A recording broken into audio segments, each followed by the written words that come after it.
When you think of the greatest finals MVP winners ever, who comes to your mind? Jordan, Kobe, LeBron, those are all players who are considered to be in GOAT status by many casual basketball fans. But what if I told you that one of the greatest yet least talked about playoff runs ever was by Dirk Nowitzki and the Dallas Mavericks in 2011? Despite his intense competition, many people throw Dirk in the same tier as Chauncey Billups and Andre Iguodala when discussing finals MVPs. But many stories from teammates and opponents show just how Nowitzki was in a class of his own during the 2011 finals run, his solo championship. Nowitzki, left hand, lays it in, and it's 103-92, and that should do it for the Dallas Mavericks. Due to his calm and friendly demeanor, it is very easy to underrate Nowitzki, and modern day fans are quick to forget just how dominant Dirk Nowitzki was during the 2011 playoffs. Nowitzki led the Mavs to the championship after defeating legendary players in the playoffs like LaMarcus Aldridge, Kobe Bryant, Kevin Durant, and the Miami Big Three LeBron James, Chris Bosh, and Dwayne Wade in the NBA Finals.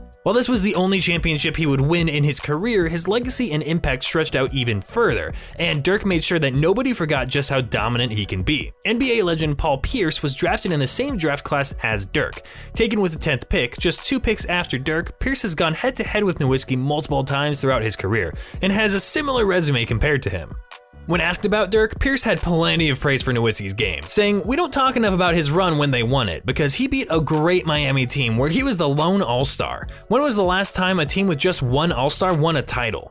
Pierce then followed up this quote by comparing Dirk's lone championship to his own championship in 2008, saying, "We Celtics won it, but we had 3 all-stars and multiple MVP candidates on one team. That's what you're seeing now in order to win a championship." This NBA Finals is one of Dirk's greatest achievements, and we don't appreciate that enough. Pierce's quote definitely holds some truth to it, as in the modern NBA, we are seeing star players team up in order to win a championship, but Dirk had other plans. Another former NBA star from Dirk's time was TRACY McGrady, an electric shooting guard who unfortunately had injury problems in his career which prevented him from playing for a long time. But he has gone head-to-head against Dirk in a game that saw Dirk score 53 points and grab 16 rebounds. T-Mac scored 48 points in that game and described it as a Bird-Dominique matchup, making a reference to Larry Bird and Dominique Wilkins, 2 all-time great small forwards.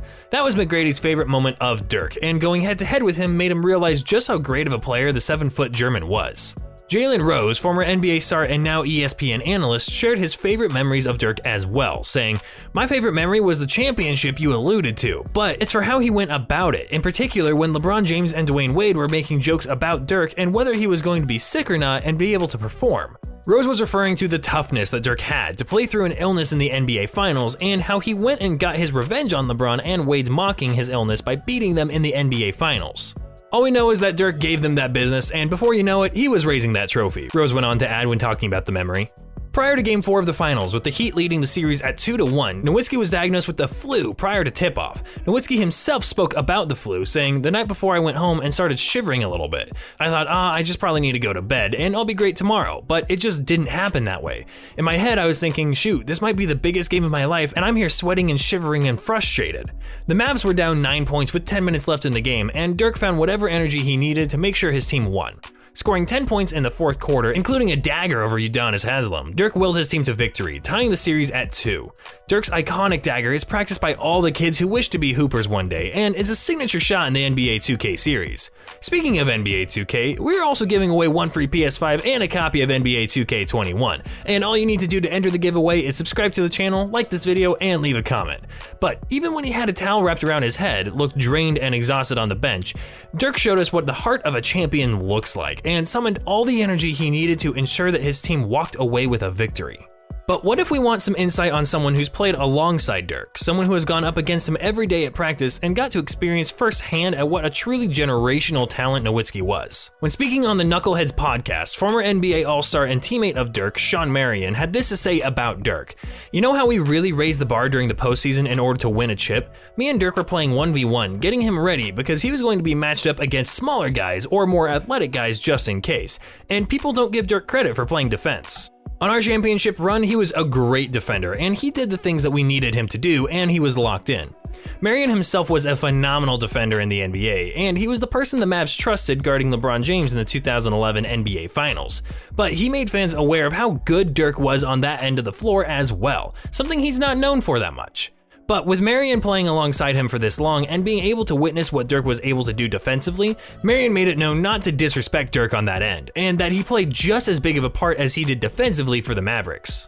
While that incredible finals run is probably the highlight of Dirk's career, it's often unknown to NBA fans just how much he hated his opponents. Watching Dirk play, you would assume that he'd be a nice, down-to-earth guy, but many stories from former teammates could make you change that narrative. On an episode of The Old Man and the Three podcast, BAREA, a Maverick icon and former teammate of Dirk, went on to say he hated Miami. He hated LeBron, Wade, Bosh. He's never going to say that, but he couldn't stand them. This anger towards the big three in Miami only fueled Dirk to want to beat them even more.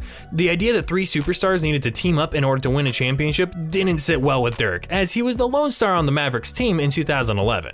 BAREA also made a comment on Wade's mocking of Dirk's illness as mentioned earlier, saying he will never say it, but he saw the tape and it really hurt him. That gave him a little bit extra push to finish them off. So many Mavs fans can thank the mockery of Wade and James, which added fuel to the already burning fire inside Dirk to go destroy the three stars that teamed up to take him down. And after finally getting that championship ring he so desperately sought after, Nowitzki ran into the Mavs locker room just as the clock was winding down in Game 6. According to Nowitzki, team members were telling him, "You've got to come out here, they're about to present you with the MVP." But all Dirk wanted was to just recollect his thoughts for a few moments and bask in what just happened.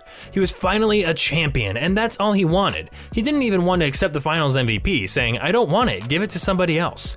Dirk would go on to accept the finals MVP award and add something to his basketball resume that only 31 other people in the NBA history have done. Rick Carlisle, someone who has gotten the honor of coaching Dirk throughout the highlights as well as the lowlights of his career, someone who has seen him every day in practice and knew the strengths and weaknesses of his game, believes that Dirk is one of the 12 greatest players of all time.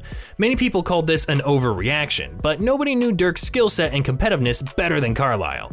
Carlisle went on to say, "I think there's a certain criteria where you say for certain he's in the top 12 of all time, and that is, there's only been 12 guys that have been 10-time All-Stars, NBA Finals MVPs, and League MVP. So I think that firmly puts him in the top 12. Even though many fans may find that statement as biased, it certainly is valid. Dirk has built up a tremendous resume of accolades and statistics during his 21-year career, and that resume goes to show just how much of an impact he had on our game. Aside from being one of 7 people in NBA history to score 30,000 points and hold the record for most years playing for only one franchise, he was a champion, and that's what all of us fans are going to remember him by now. The 2011 NBA Finals was the defining moment of Dirk's legacy, making him a part of NBA history for the rest of his life. It's easy to ignore Dirk when talking about the greatest players of all time, but there's no denying the greatness that the 7-foot German possesses and the impact he had on our game. His signature one-legged fadeaway out of the post will be replicated for years by younger players, and his number 41 jersey will hang in the rafters in Dallas for the rest of history. Thank you so much for watching. Be sure to like and subscribe and hit that notification bell for more awesome NBA videos and stories.